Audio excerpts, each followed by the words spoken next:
My girlfriend said, "You'll always be the father of my baby, no matter what happens." I smiled and said nothing. 2 weeks later, a hospital nurse accidentally sent me a report meant for someone else. And that's when I found out my girlfriend's baby had a different father's blood type. I'm 31, work in commercial real estate, and until 3 months ago, I thought I had my life figured out. My girlfriend Sarah and I had been together for 4 years. We lived in a nice 2-bedroom apartment in the city that I paid for entirely. She worked part-time at a boutique, mostly for something to do, she said. I made good money, she didn't need to stress about bills, and honestly, I liked taking care of her. It made me feel like I was doing something right. When she told me she was pregnant back in March, I was shocked, but happy. We weren't exactly planning it, but we weren't preventing it either. I proposed 2 weeks after she told me. Nothing fancy, just the two of us at the restaurant where we had our first date. She cried, said yes, kissed me, and told me I was going to be an amazing father. I believed her. The pregnancy was smooth. She had some morning sickness early on, but nothing terrible. I went to every appointment I could make it to, which was most of them. My job's pretty flexible. I started setting up the nursery in our second bedroom, bought a crib, changing table, one of those fancy monitors that tracks the baby's breathing. I was all in. My parents were thrilled. Her parents seemed happy too, though her mom was always a bit cold toward me. I chalked it up to her being protective. Sarah's behavior started changing around month 6. She became distant, less affectionate. When I'd try to talk about baby names or what color to paint the nursery, she'd get irritable and say we had time. She spent more time on her phone, angling it away from me when I walked by. I noticed, but didn't push it. Pregnancy hormones, I told myself. Everyone said pregnant women go through mood swings. Then came that comment. We were lying in bed one night in late August, about a month before her due date. I had my hand on her belly, feeling the baby kick. Out of nowhere, she said, "You'll always be the father of my baby, no matter what happens." I looked at her. "What do you mean, no matter what happens?" She smiled, but it didn't reach her eyes. "I just mean, like, even if we fight or things get hard, you'll always be the dad." It was a weird thing to say, really weird. But I smiled back and said nothing. I didn't want to start a fight. Looking back, that was my mistake. 2 weeks later, Sarah went into labor. It was early morning, around 4 a.m. I rushed her to the hospital, stayed with her through the whole thing. 14 hours of labor. She squeezed my hand so hard I thought she'd break it. When our daughter was born, Lily, we'd finally agreed on the name, I cried. She was perfect. Tiny, pink, screaming her head off. I held her and felt like my entire world had shifted. Sarah seemed happy too, but exhausted. We stayed in the hospital for 2 days.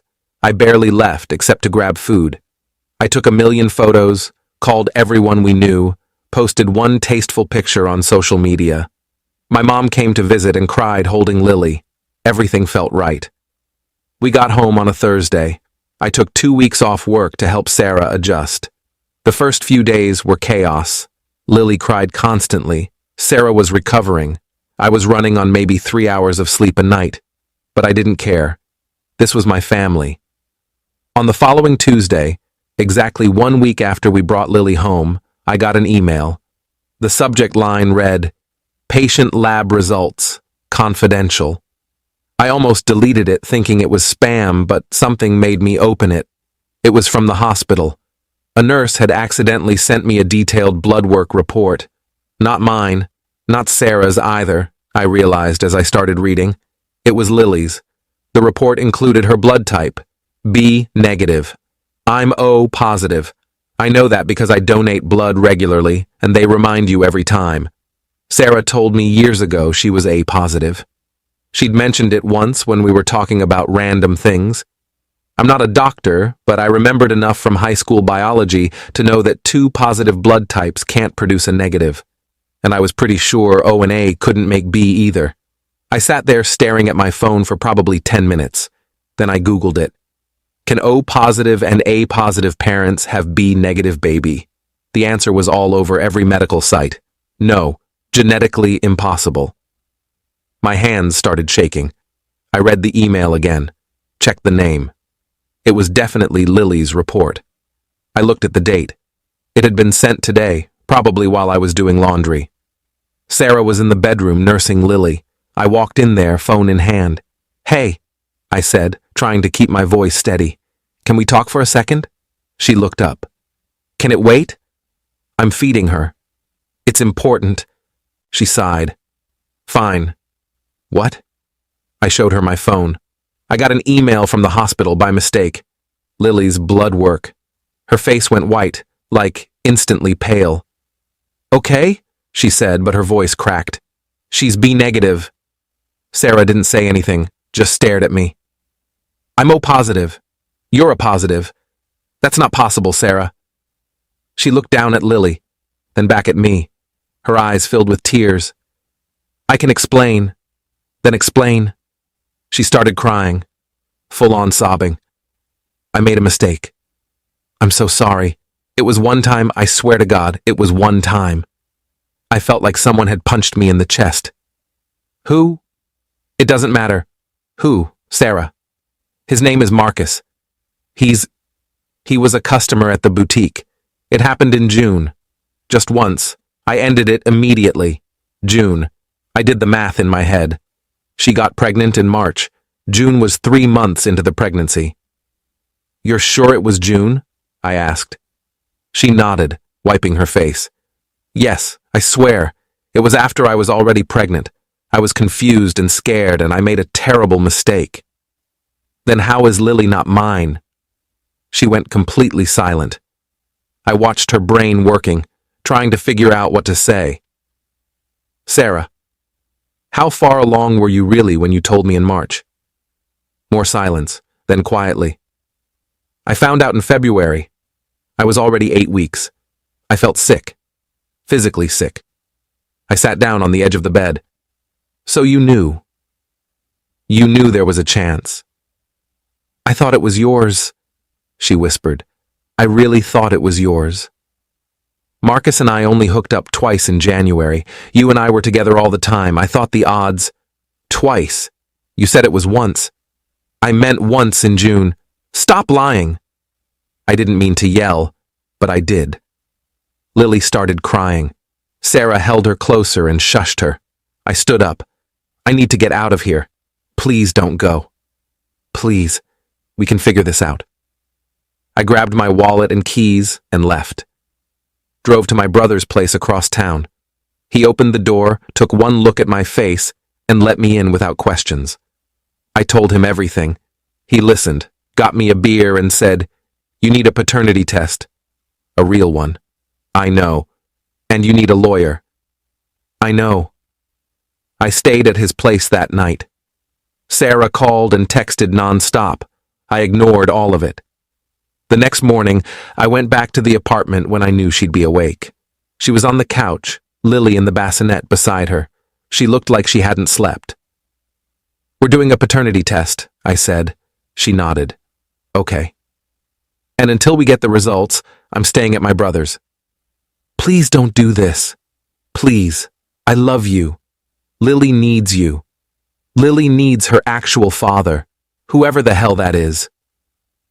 I packed a bag and left again. I called a lawyer that afternoon. He walked me through everything. Paternity test first, then we'd figure out the rest depending on the results. I ordered a test online that same day. It arrived 2 days later. I went back to the apartment, swabbed Lily's cheek and mine, while Sarah watched and cried, and sent it off. The wait was 10 days, longest 10 days of my life. I went back to work but couldn't focus. My boss asked if I was okay. I lied and said I was just adjusting to being a new dad. Update 1. The results came back on a Friday. I was at my brother's place when I got the email. I sat down before opening it. My brother stood next to me. I clicked it open, scrolled down. Probability of paternity, 0%. I read it 3 times to make sure I wasn't misreading it. My brother read it over my shoulder. "I'm sorry, man," he said. I wasn't even angry in that moment, just empty. I forwarded the email to my lawyer and asked him what came next. He called me an hour later. First, do not sign the birth certificate if you haven't already. Second, we're going to start the process of disestablishing paternity. Third, you need to separate your finances immediately.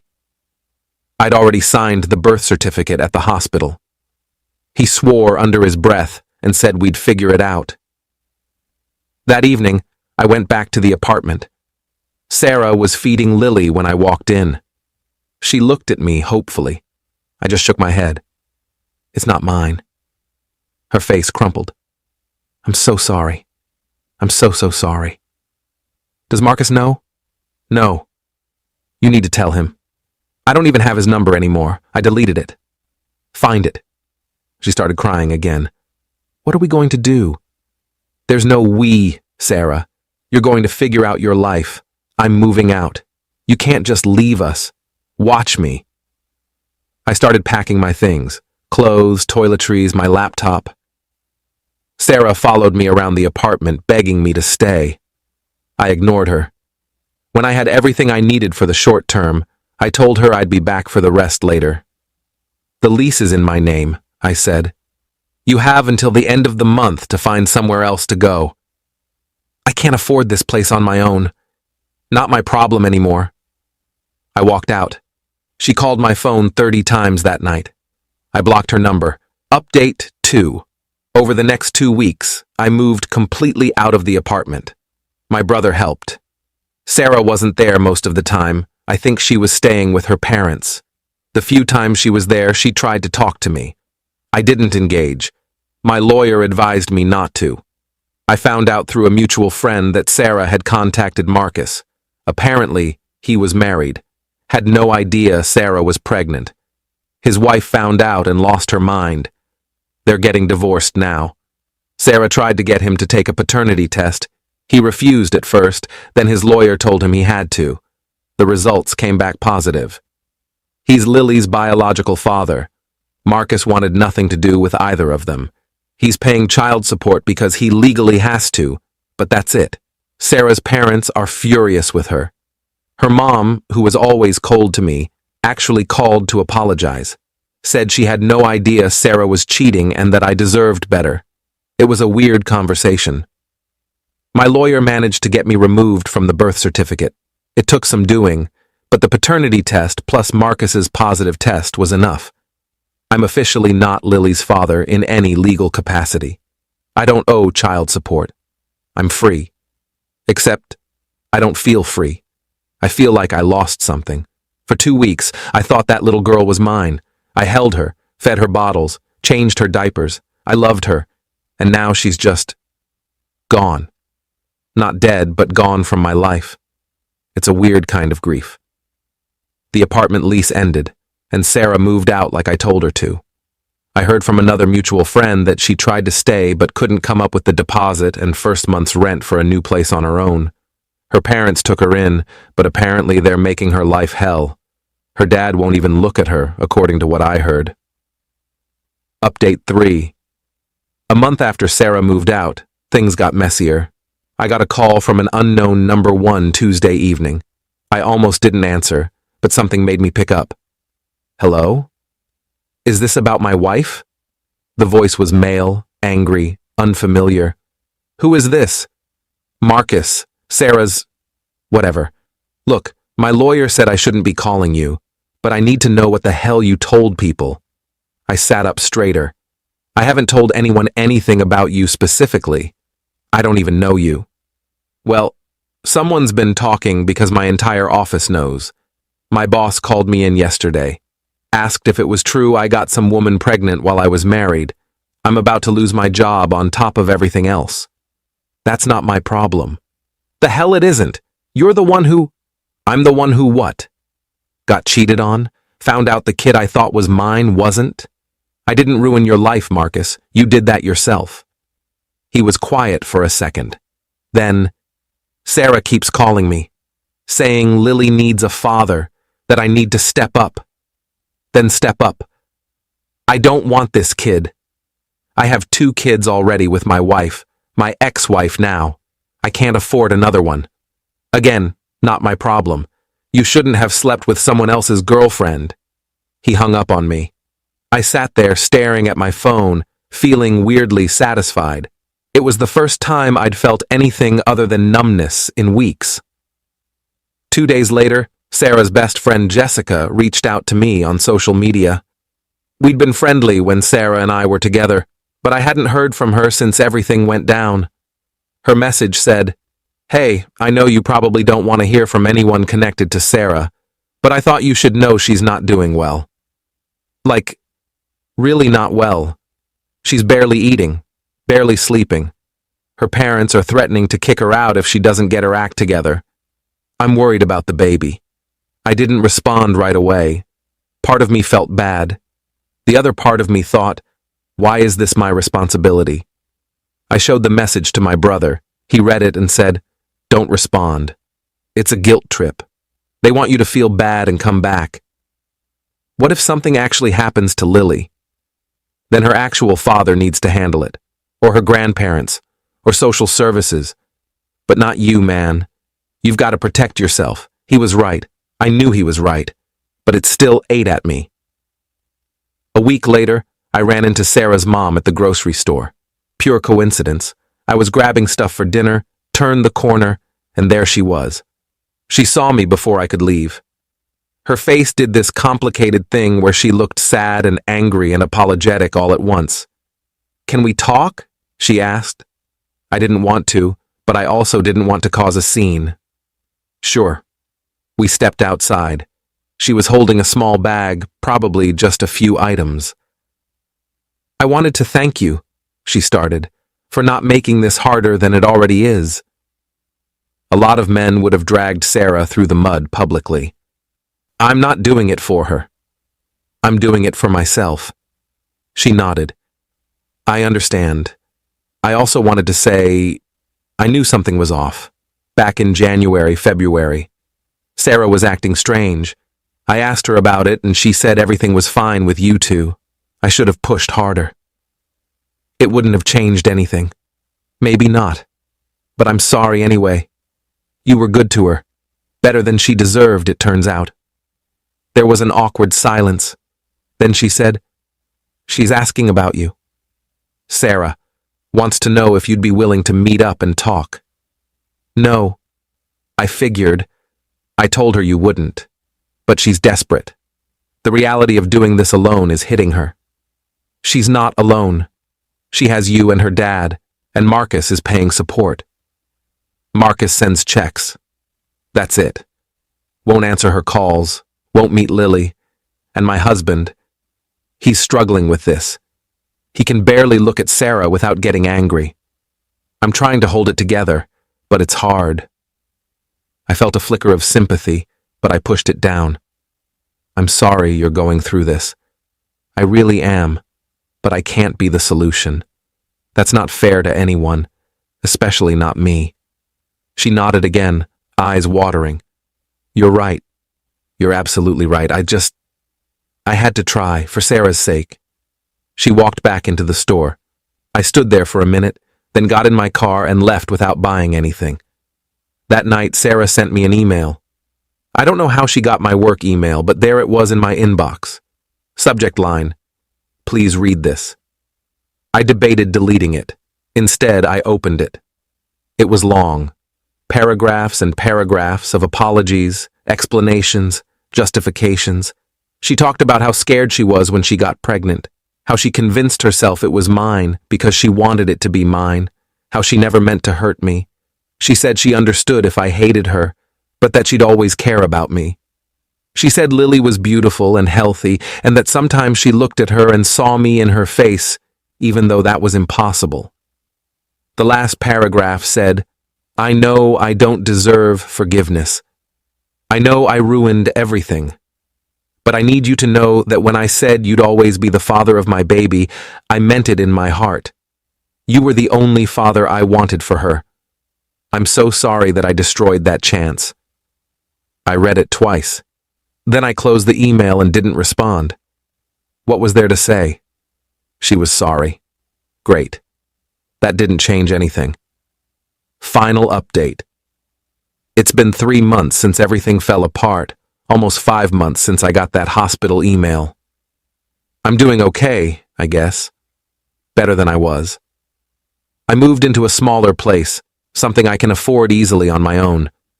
1 bedroom, decent neighborhood, close to my brother.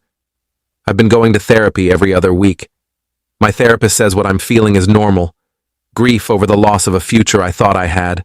Anger at the betrayal. Confusion about my own judgment. It helps to hear that I'm not crazy for feeling all of this. Work's been good.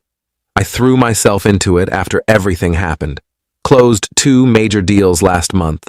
My boss pulled me aside and said I'd been doing great work, asked if I wanted to take on more responsibility. I said yes. It's easier to focus on something I can control. I'm not dating anyone. A couple of friends tried to set me up, but I'm not ready. I don't know if I trust myself to see the signs anymore. How did I miss it? Were there signs I ignored? I replay the last year in my head constantly, looking for clues I should have caught. Sarah's still living with her parents as far as I know. I haven't heard from her directly since that email. Jessica stopped messaging me too. I think they all finally got the hint that I'm not coming back. I heard through the grapevine that Marcus's divorce was finalized. He's paying support for all 3 kids now, his 2 with his ex-wife and Lily. Apparently, he's broke and bitter and tells anyone who'll listen that he's the victim in all this. I don't have any sympathy for him. My mom asked me last week if I ever think about Lily. I told her the truth, all the time. I wonder what she looks like now, if she's healthy, if she's happy, if she'll ever know that for 2 weeks, someone loved her and thought she was his whole world. But I can't be that person. I can't raise another man's child built on a foundation of lies. Maybe that makes me selfish. Maybe there's some alternate version of me who could have been the bigger person, who could have stayed and figured it out. But I'm not that guy. Sometimes I think about that night Sarah said, "You'll always be the father of my baby, no matter what happens." I think she knew. Deep down, she knew there was a chance Lily wasn't mine. And she said it anyway because she was hoping I'd never find out. That I'd just accept it, and we'd live our lives and I'd never know the difference. But I did find out. And I can't unknow it. I can't unfeel the betrayal. I can't go back to being the person I was before that email arrived. So I'm building a new life. Smaller, simpler, just mine. It's not the life I planned, but it's the one I have. And slowly, painfully, I'm learning to be okay with that.